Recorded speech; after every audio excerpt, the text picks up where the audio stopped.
और इस बीच खबर सियासी गलियारे से आरजेडी कांग्रेस में खुलकर सामने आई है कलह। जी हां, आरजेडी ने 143 सीटों पर अपने उम्मीदवार उतार दिए। तेजस्वी यादव राघोपुर सीट से लड़ेंगे चुनाव और इसके साथ ही बिहारीगंज से रेणु कुशवाहा को टिकट मिला है। वैसे ही सीट से अब्दुल सुभान को टिकट मिला है। बोचाहा से अमर पासवान आरजेडी प्रत्याशी होंगे। वारसलीगंज से अनीता देवी को टिकट दिया गया है। तरैया सीट से शैलेंद्र प्रताप सिंह चुनावी मैदान में है। इसके साथ ही महेशी सीट से गौतम कृष्ण आरजेडी के प्रत्याशी बनाए गए। सियासी गलियारे से जुड़ी ये बड़ी खबर आपको बता रहे हैं। बिहार विधानसभा चुनाव को लेकर, टिकटों को लेकर बड़ा अपडेट सामने आया। आरजेडी ने 143 सीटों पर अपने उम्मीदवार उतार दिए हैं।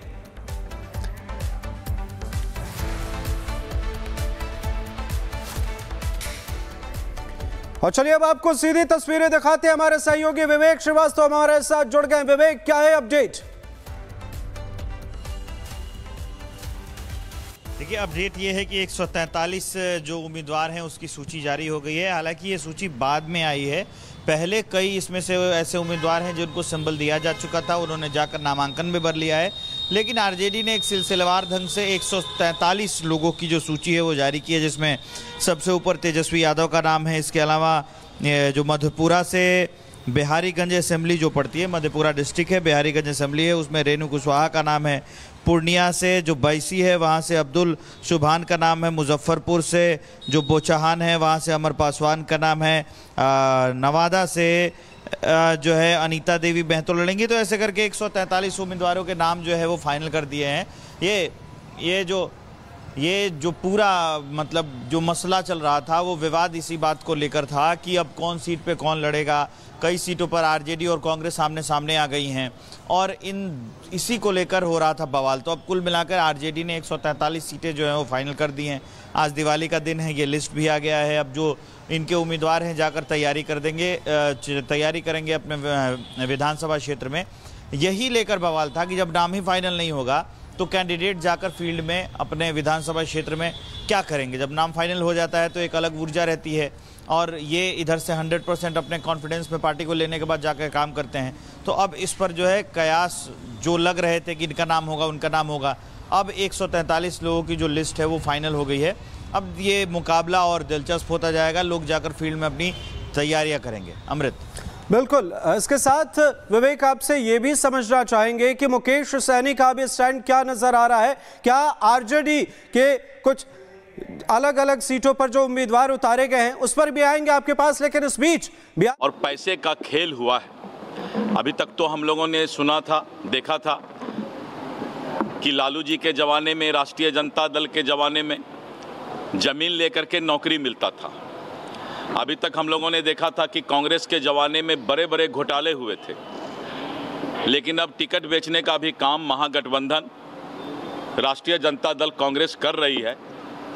और ये मैं नहीं बोल रहा हूँ, ये मीडिया में उसका विस्तृत तौर पे जानकारी आ रही है।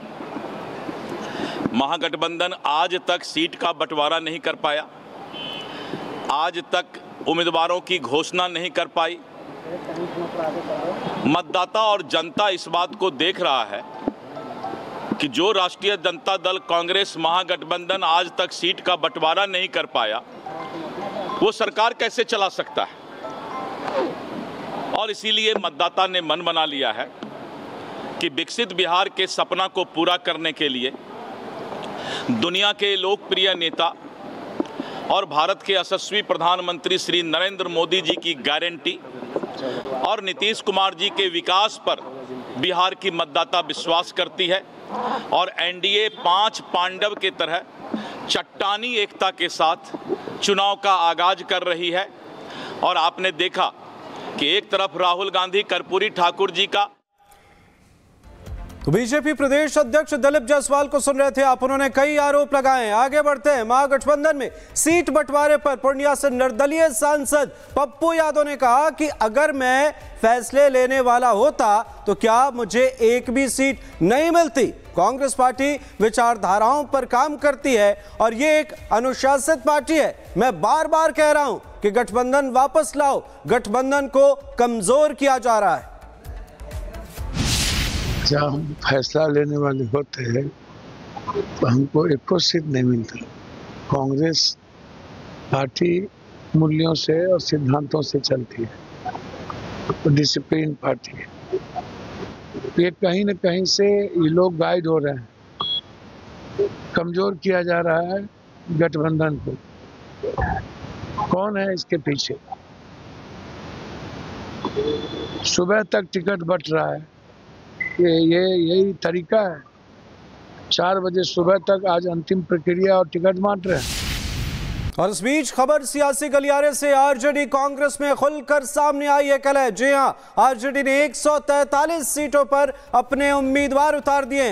तेजस्वी यादव राघोपुर सीट से लड़ेंगे चुनाव और इसके साथ ही बिहारीगंज से रेणु कुशवाहा को टिकट मिला है। वैसे ही सीट से अब्दुल सुभान को टिकट मिला है। बोचाहा से अमर पासवान आरजेडी प्रत्याशी होंगे। वारसलीगंज से अनीता देवी को टिकट दिया गया है। तरैया सीट से शैलेंद्र प्रताप सिंह चुनावी मैदान में है। इसके साथ ही महेशी सीट से गौतम कृष्ण आरजेडी के प्रत्याशी बनाए गए। सियासी गलियारे से जुड़ी ये बड़ी खबर आपको बता रहे हैं। बिहार विधानसभा चुनाव को लेकर टिकटों को लेकर बड़ा अपडेट सामने आया। आरजेडी ने 143 सीटों पर अपने उम्मीदवार उतार दिए हैं।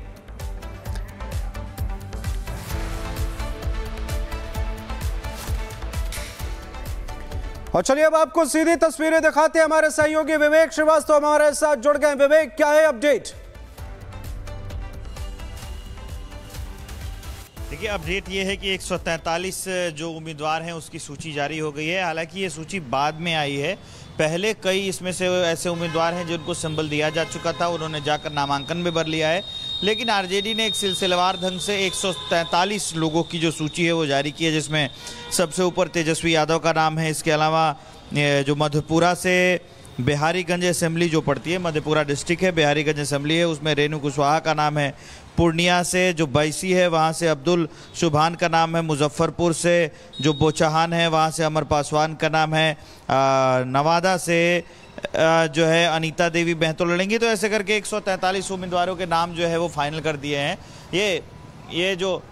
ये जो पूरा मतलब जो मसला चल रहा था वो विवाद इसी बात को लेकर था कि अब कौन सीट पे कौन लड़ेगा। कई सीटों पर आरजेडी और कांग्रेस सामने सामने आ गई हैं और इसी को लेकर हो रहा था बवाल। तो अब कुल मिलाकर आरजेडी ने 143 सीटें जो हैं वो फाइनल कर दी हैं। आज दिवाली का दिन है, ये लिस्ट भी आ गया है। अब जो इनके उम्मीदवार हैं जाकर तैयारी करेंगे अपने विधानसभा क्षेत्र में। यही लेकर बवाल था कि जब नाम ही फाइनल नहीं होगा तो कैंडिडेट जाकर फील्ड में अपने विधानसभा क्षेत्र में क्या करेंगे। जब नाम फाइनल हो जाता है तो एक अलग ऊर्जा रहती है और ये इधर से 100% अपने कॉन्फिडेंस में पार्टी को लेने के बाद जाकर काम करते हैं। तो अब इस पर जो है कयास जो लग रहे थे कि इनका नाम होगा उनका नाम होगा, अब 143 लोगों की जो लिस्ट है वो फाइनल हो गई है। अब ये मुकाबला और दिलचस्प होता जाएगा, लोग जाकर फील्ड में अपनी तैयारियां करेंगे। अमृत, बिल्कुल। इसके साथ विवेक आपसे ये भी समझना चाहेंगे कि मुकेश सैनी का भी स्टैंड क्या नजर आ रहा है। क्या आरजेडी के कुछ अलग अलग सीटों पर जो उम्मीदवार उतारे गए हैं उस पर भी आएंगे आपके पास, लेकिन इस बीच और पैसे का खेल हुआ है। अभी तक तो हम लोगों ने सुना था, देखा था कि लालू जी के जमाने में, राष्ट्रीय जनता दल के जमाने में जमीन लेकर के नौकरी मिलता था। अभी तक हम लोगों ने देखा था कि कांग्रेस के जमाने में बड़े बड़े घोटाले हुए थे। लेकिन अब टिकट बेचने का भी काम महागठबंधन राष्ट्रीय जनता दल कांग्रेस कर रही है। और ये मैं नहीं बोल रहा हूँ, ये मीडिया में उसका विस्तृत तौर पे जानकारी आ रही है। महागठबंधन आज तक सीट का बंटवारा नहीं कर पाया, आज तक उम्मीदवारों की घोषणा नहीं कर पाई। मतदाता और जनता इस बात को देख रहा है कि जो राष्ट्रीय जनता दल कांग्रेस महागठबंधन आज तक सीट का बंटवारा नहीं कर पाया, वो सरकार कैसे चला सकता है। और इसीलिए मतदाता ने मन बना लिया है कि विकसित बिहार के सपना को पूरा करने के लिए दुनिया के लोकप्रिय नेता और भारत के यशस्वी प्रधानमंत्री श्री नरेंद्र मोदी जी की गारंटी और नीतीश कुमार जी के विकास पर बिहार की मतदाता विश्वास करती है। और एनडीए 5 पांडव के तरह चट्टानी एकता के साथ चुनाव का आगाज कर रही है। और आपने देखा कि एक तरफ राहुल गांधी कर्पूरी ठाकुर जी का तो बीजेपी प्रदेश अध्यक्ष दिलीप जायसवाल को सुन रहे थे आप। उन्होंने कई आरोप लगाए। आगे बढ़ते हैं। महागठबंधन में सीट बंटवारे पर पूर्णिया से निर्दलीय सांसद पप्पू यादव ने कहा कि अगर मैं फैसले लेने वाला होता तो क्या मुझे एक भी सीट नहीं मिलती। कांग्रेस पार्टी विचारधाराओं पर काम करती है और ये एक अनुशासित पार्टी है। मैं बार बार कह रहा हूं कि गठबंधन वापस लाओ। गठबंधन को कमजोर किया जा रहा है। जब हम फैसला लेने वाले होते हैं तो हमको एक को सीट नहीं मिलता। कांग्रेस पार्टी मूल्यों से और सिद्धांतों से चलती है, डिसिप्लिन पार्टी है। ये कहीं न कहीं से ये लोग गाइड हो रहे हैं, कमजोर किया जा रहा है गठबंधन को। कौन है इसके पीछे? सुबह तक टिकट बंट रहा है। ये यही तरीका है। 4 बजे सुबह तक आज अंतिम प्रक्रिया और टिकट बांट रहे हैं।